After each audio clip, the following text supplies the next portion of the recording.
Sziasztok! A mai videóban bemutatnék nektek egy beltéri szaunát. Gyertek is be! Már itt is vagyok. Először a kezelőpanelt mutatnám bele. Rendkívül egyszerű, kétféle üzemmód van benne, finn és infraszauna.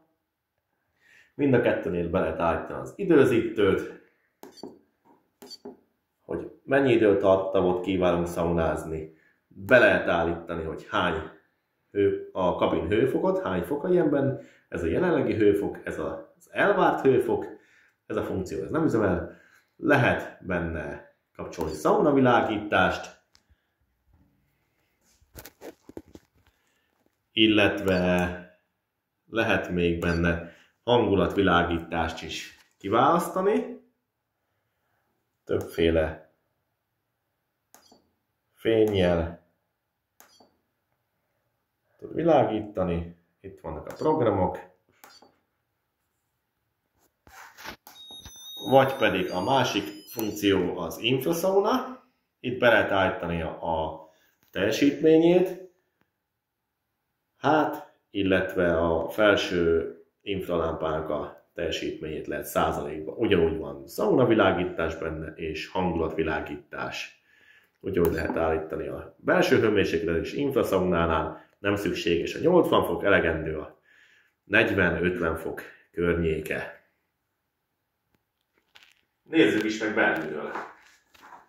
Található benne egy kályha a finn szaunázáshoz.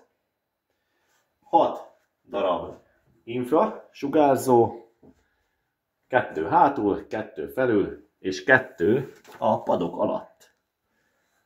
Itt található körbe ez a szép LED világítás.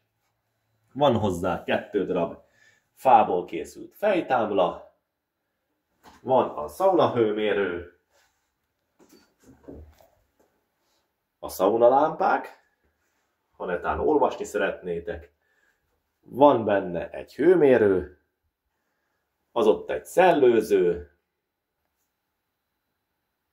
tartozéka még a locsolódézsa és verőkanál.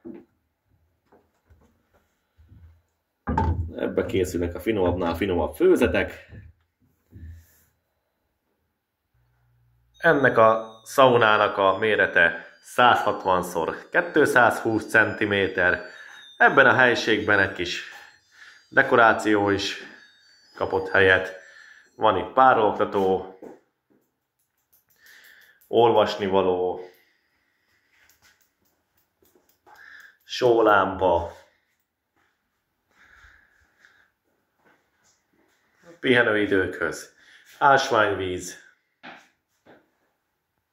Ez lett volna a mai szaunás videó. Ha tetszett a videó, nyomjatok egy lájkot. Ciao.